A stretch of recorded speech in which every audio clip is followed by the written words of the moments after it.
This is my 131st video on my work with OO gauge. See part 1 of this series for my reasons for getting into OO gauge when I already had a lot invested in working in N gauge and I didn't really have space available for a large, fully operational OO gauge layout. Also see my lengthy series on my N gauge railway modelling for smaller and more complex scenery and smaller scale trains running. This part is another rolling stock review and running session. The star of the show this time will be the Bachmann model of the Somerset and Dorset Joint Railway 7F locomotive. Together with the loco, I'll be unboxing and running a bunch of wagons, Hornby insulated milk vans, a Hornby conflat with LMS furniture container, and Dapol weathered gunpowder and fruit vans. The 7F is a fascinating and unique class of loco. They were the largest locos ever to come out of the Midland Railway's Derby works. The Midland generally followed a small locomotive policy, and the influence of that policy continued into the early days of the LMS, into which, of course, the Midland was amalgamated in 1923. However, the Midland was a co-owner of the Somerset and Dorset Joint Railway. Joint because it was jointly owned by the Midland and the London and South Western, and the SDJR remained a joint railway even after amalgamation, since with the Midland being amalgamated into the LMS and the SWR being amalgamated into the Southern, the SDJR then became jointly owned by the LMS and the Southern. But for the story of the 7F, we need to back off well before amalgamation. The SDJR was a hilly railway, and the small engines generally used by the Midland just weren't up to the task of pulling heavy freight trains over the lines of the SDJR. So, in 1914, the 7F was born, designed and built, at least the initial batch, by the Midland, but never used generally on Midland rails, intended specifically for the SDJR. And here is a preserved 7F in the SDJR's blue livery. Although this is not actually one of the original batch of 6 built by the Midland in 1914, sadly none of those survive. The 2 preserved examples are both from the second batch of 5, which was built by Robert Stevenson & Co. in 1925. Here's that same preserved loco again as SDJR 88, its original number. This loco is owned by the Somerset and Dorset Railway Trust and is based on the Mid-Hants Watercress line. Here's another view of 88 in the SDJR livery. To confuse matters further, these locos were fitted over time with 2 different types of boiler, and some of the exact fittings varied a bit. The other preserved loco is the one built after this, original number 89. It seems to have moved around a bit over time, but I believe it's now on the North Norfolk Railway. Now, upon amalgamation in 1923, all of the 7Fs, 11 altogether, passed into the ownership of the LMS. They were initially kept in their SDJR livery, but as of 1930 they were absorbed into general LMS stock. They were refinished in LMS black livery and renumbered 13800 to 13810. This is the other preserved example in LMS livery as 13809. Originally it was SDJR 89. This is the loco that is preserved on the Watercress line, but back in its days of operating for the LMS in the 1930s as 13808. This is an example that was not preserved, originally SDJR 84, here operating as LMS 13804. Now this loco has the large type of boiler, as did all of the 1925 batch initially, but then a couple of them were retrofitted with small boilers. Here's my Bachmann model as I received it, in its block of ice packaging but with no box or paperwork. This model is numbered 13810, which would make it the very last of the batch built by Robert Stephenson and Company in August 1925. This was built just after the two preserved examples, and I'm a bit surprised that Bachmann didn't go with one of the preserved locos for the model. The boiler situation is thoroughly confusing. The 1925 batch were all built with large boilers, but I believe that the last two, 89 and 90, later LMS 13809 and 13810, were retrofitted with small boilers in 1930. So, if I've got it right, this model should probably have the small boiler, and I believe it does, although honestly it's not that easy to tell. But certainly a fascinating class, the largest freight locos ever to come out of the Midland Railway, and preceding Staniyer's 8Fs, which they resemble a little, by a couple of decades. To make up a freight train for this loco to pull, I selected some new wagons that I had waiting. 6 Dapol wagons, 3 fruit vans and 3 gunpowder wagons, all factory weathered, and 3 Hornby wagons, 2 LMS insulated milk vans, and a conflat with an LMS furniture removals container. Although I didn't get box or paperwork with the 7F, I did get the detail pack. The largest item was a speaker mount at right, not something I'll use as I don't run DCC. Apart from that, the detail pack contained 2 3-link couplings, 1 steam pipe and 1 vacuum pipe, and 2 items at bottom left that I'm not entirely sure about, perhaps cylinder drain cocks. Here's the model with the block of ice opened up. And here it is out of its packaging. It did appear to me that there was some slight damage to details. For example, it seemed that a couple of the fine wires simulating sanding tubes were missing. Those are often a bit of a problem, especially on Bachmann models. I've known them to get bent out of place so that they cause the loco to derail by snagging on the guide rails with points. They do tend to catch on things, they're just fine wires, and they're easily bent, so it's not surprising if they sometimes get broken. Here are the 9 wagons out of their packaging, just lying on the surface by my little test track. I bought 3 of the Dapol weathered LMS fruit vans. I seem to remember that these were quite reasonably priced for such nice looking models, but as we'll see later in this video, they did present some problems. I also had 3 of the Dapol weathered gunpowder vans. 2 of them were in this LMS company livery. The 3rd was in this rather distinctive Spiller's Flour livery. This is a gunpowder van. I'm not too clear, but I suspect that this was used to transport flour, as flour itself can become dangerously explosive if it forms a cloud in the air, as could well happen with sacks being shaken on the railway. I had 2 of these Hornby LMS insulated milk vans, which I bought from different sources, one boxed and one unboxed. These models use a rather complex system in order to get the 6 wheels to run round curves.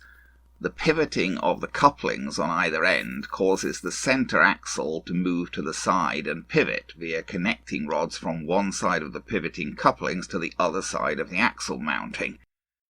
This system does seem to work, almost to my surprise, as it seems very complicated. Lastly, I had this LMS conflat wagon with a container from the LMS furniture removal service. I have this type of LMS furniture removal wagon from Dapol and Mainline also.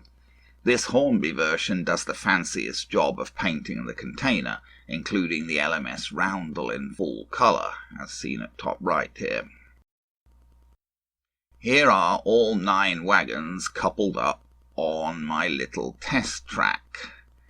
That was easier said than done, as the weathered Dapol wagons really didn't want to couple up, especially to each other. They used narrow pivoting couplings, and it seemed that the weathering process had sprayed paint all over these couplings, gumming them up. It was absolutely impossible to get two of these wagons to couple together simply by pushing them together. The coupling hooks would simply jam on the loops and not lift.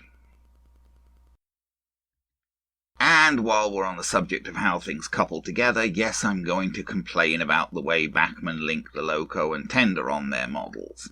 Again, it's just a bad idea, and they've been told so over and over again by people much more influential than me, so why do they continue to do it? To get the loco to couple to the tender properly, you have to get that plastic pin on the tender into the hole in the metal drawbar from the loco. If the pin is not in the hole, then the only thing coupling the loco and tender will be the wires, which will put strain on the wires and likely break them eventually if you keep doing it. Also, the plastic pin on the tender itself tends to break, as it's pretty feeble, just a thin piece of brittle plastic. And no matter how carefully you join this coupling up, it will keep coming unjoined unless you pay constant attention to it. It's a bad, stupid system. Please, Bachmann, dump it. But that complaint aside, I was generally impressed with this model. It seemed to be really well made. The detailing in the cab was excellent, so many parts, so finely painted, and note that the floor and walls are finished in colour also. The tender has some nice fine details as well. I did think the coal load was perhaps a bit odd. It's very shiny and quite finely textured. If that's coal, it must be fine, wet coal. Still, as I say, I was generally impressed by the model. Being plain black, it doesn't jump out in a gee-whiz way, but it looks very solid and stands up well to close scrutiny. Check out those nice fine lamp irons, for example. The running gear is also very nice, quite fine and coloured a bit to take off the toy-like shine. It looks really good when the loco's running. Having confirmed that the loco did run on my test track, I got it onto my Hornby layout. I thought that I'd better run it in, as I had no way of knowing whether this had been done previously. Well, I thought, although this clearly wasn't exactly new, I don't know what had been done with it, so I thought, we'd better try and run it in a bit. It may well have been run in, I don't know, but this is 60%. It does seem to be going a little faster than it was when I first started it. I wonder if I can slow it down a hair now. Okay, I just reduced it. Well, that reduced rather sharply. I just reduced it to 50%. But it does reduce speed a lot between 50% and 60%. That seems a bit slow, doesn't it? Yeah, that's 50% on the Morley. I'll put it back to 55.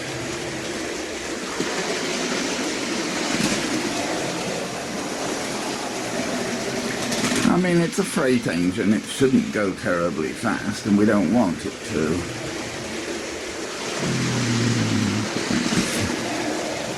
It really seems to slow down a lot when you go to 50, though. That's 50, and you seem to get quite a marked slowdown at 50.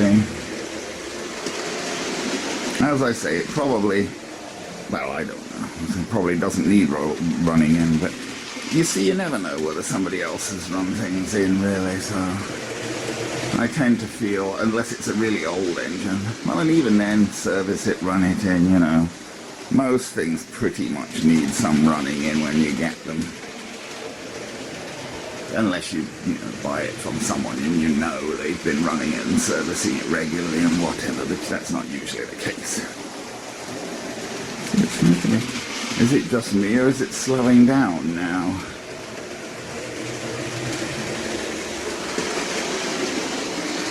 Got plenty of pickups, because it's got tender pickups as well. It's got 8 driving wheels and tender pickups, so it should not struggle to pick up, and it doesn't seem to be, does it? I don't see any sign that it's struggling to pick up. It's even over the points there where you've got a series of dead zones, it's running fine anyway. So I think we'll leave it to run in a bit, and then we'll, you know, we'll run it in backwards a bit as well. See what's what.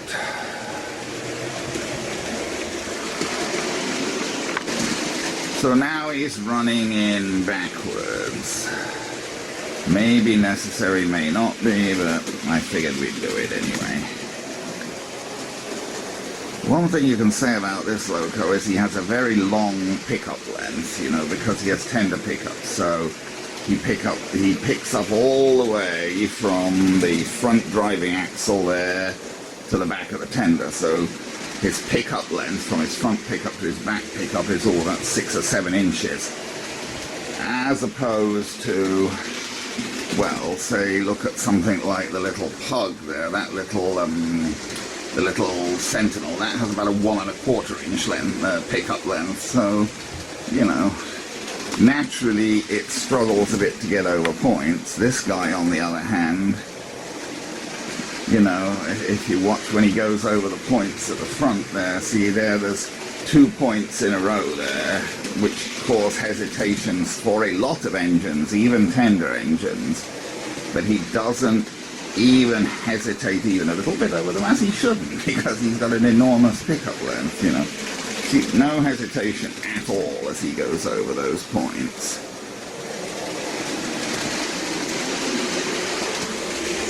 Which is nice, and his valve gear is nice as well. Let's see.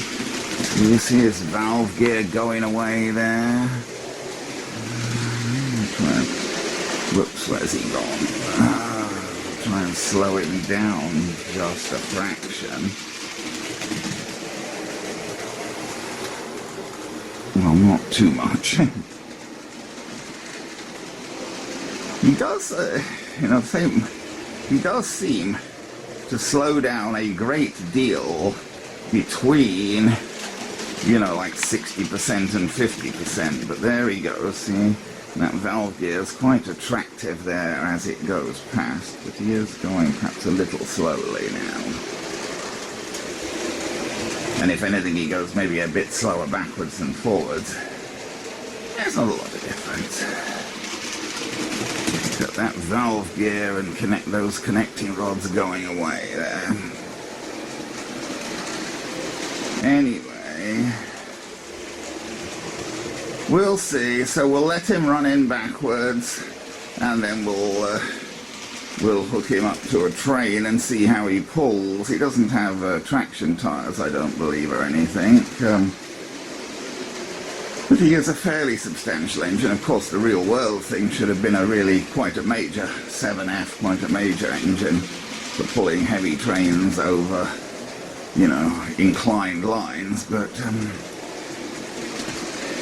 I don't think this one is going to rival things like the Hornby 008F for pulling, because that's also an 8-couple, but it's a very heavy engine. This guy's not as heavy as that. But we'll see. We'll see what he can pull. Once the loco was run in, I coupled it up to the wagons for a little running session. I put the 2 Hornby milk vans at the front. As I said, their odd system for moving the centre axle seemed to work quite well, although it did call for some extra care when railing them. Next, I put the 2 LMS Gunpowder Wagons. I would assume that gunpowder vans would never be coupled directly behind a loco. I'm not really sure what restrictions applied to running them. I put the Spiller's Flour van next. Coupling up the weathered Dapol wagons was something of a problem, since, as noted, the weathering seemed to have gummed up the couplings, unless those couplings just don't work well generally. I put the 3 Dapol weathered fruit vans next. One of them's already come derailed in this picture, and that proved to be an ongoing problem, as you'll see. I think because of the weathering gumming up the supposedly pivoting couplings. I finished up the train with the Hornby furniture wagon and a Dapol brake van that I decalled as LMS. This Hornby furniture wagon is very nicely finished. I was a bit concerned as to how well its wide coupling would work with the narrow coupling on the Dapol fruit van in front of it. I went with this brake van as it's quite nice looking and it's a good stable runner. It has wide couplings that work well with the Hornby couplings on the furniture van. Sadly, the brake van that I just recently built from the Parkside Dundas kit, although it looks nice, it tends to bobble and threaten to derail. I even replaced the wheels on that one and that didn't cure the problem. So there's the train ready to go. Now let's see my results running it. So now I've got the 7F railed up with all of those wagons, all of those Hornby and Dapol wagons, and we're ready to give it a little run. There's the 7F itself, and then we got a couple of refrigerated wagons, and then the gunpowder wagons and the box vans, well, and finally the furniture van. And I've got a Hornby brake van that I repainted on the back because sadly the kit built one, which in some ways is prettier, I just can't. It wobbles when it runs and the wobbling annoys me. So let's see, I've got the walkabout controller, the Morley walkabout controller in my left hand, so we're going to try and give him some power, and off he goes, all being well, famous last words. Yes. Now there he goes, that's about 50% that is. Tiny bit more, 55. Oh! Accident. Should have noticed that. What happened there, clearly, is that the back of the train came uncoupled, and then when it came round the loop, it crashed into it. Well, I can't fix that with the camera on, so... Well, that crash was down to the problem with the couplings on these Dapol wagons. The problem is... I'm going to show you the coupling. The problem is, basically, they've sprayed so much rust paint onto the weathering that it's gummed the couplings up and the couplings don't work properly. And it doesn't help that they're extra narrow pivoting couplings as well. So getting these blasted Dapol wagons to couple up, especially to each other, where you've got two of these gummed up narrow pivoting couplings trying to couple to each other, it's very difficult to get them to couple up well. On the plus side, it showed how stable the 7F is, because the 7F crashed right into those wagons and it didn't even get derailed itself. The 7F, when I removed the wagons out of its way, the 7F was still railed. Okay, let's see if we can pull the whole train away this time without something becoming uncoupled. No, I should have tried it, I suppose, before I turned the camera on, but I didn't. But yeah, it is a devil. I'm watching the whole train rather than the engine for the moment because I want to see if it stays coupled together. And I kind of have to look through the viewfinder of the camera if I'm shooting video. So we're just watching the whole train. We're at 50%. I can just look at the controller. It seems like the 7F is... I'm going to zoom in. I'm going to risk zooming in a bit now. Now I think the train is not derailing. It seems like the 7F is going a bit faster now after running in than it was before. Because that's 50% with the whole train behind it. I'm still keeping my eyes out. I'm still worried that they're going to come uncoupled, but, you know, they must be coupled up pretty well now. Let's watch the train go by. Yes, then we'll catch up with the front of it again.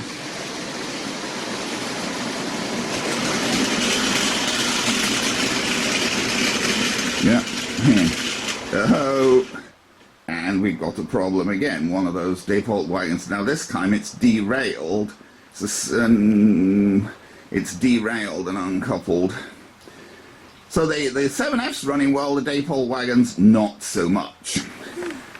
Well, I'm beginning to get quite frustrated with these Dapol wagons. The gunpowder ones don't seem so bad, but those 3 box vans seem... they don't couple well and they're a bit prone to derail, so not very good. Did I get them on the track right now? Let's see. But they were on the track right before. They went round several times, then one of them decided to derail. So now, I don't know whether you've seen it, but Sam's Trains had a similar problem. He bought some weathered egg van, Dapol egg vans, and they kept derailing on him. I have a couple of the egg vans. These are not the egg vans, these are just general box vans, but they're very similar. I must say the 2 egg vans I have, I didn't really have a problem with them derailing, but these, oh you see, he's derailed again. I didn't run him as far as going off, but he's derailed again. This wagon is not on the rails, and I think it's those stupid couplings that are causing the problem. Blimey. They have these weird couplings that are supposed to sort of pivot, and they're kind of gummed up because they sprayed so much whatnot. You know, they've sprayed on rust paint is the problem to weather them, and they've gummed the couplings up so they basically don't work properly. So I would say Dapol have a problem. Well, they've made a problem for their customers with these weathered wagons. Oh, I'm trying to go down to ground level a bit here. Yeah, I think they're still weathered. They're still railed at the moment, but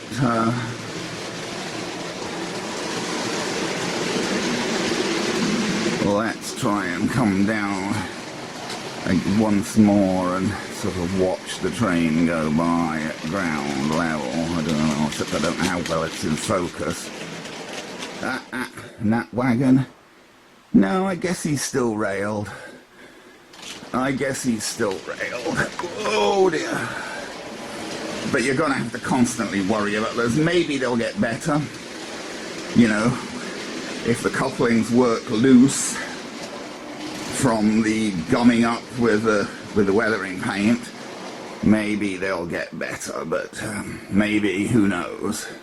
You probably got to run them a bit. Anyway, there is the Somerset and Dorset Joint Railway 7F. The engine itself I'm quite impressed with. It's not derailed at all, it's not hesitated at all, so that's good. It picks up well and it stays on the rails. So thumbs up for the Bachmann Somerset and Dorset Joint Railway 7F, not so much for the Dapol weathered box vans.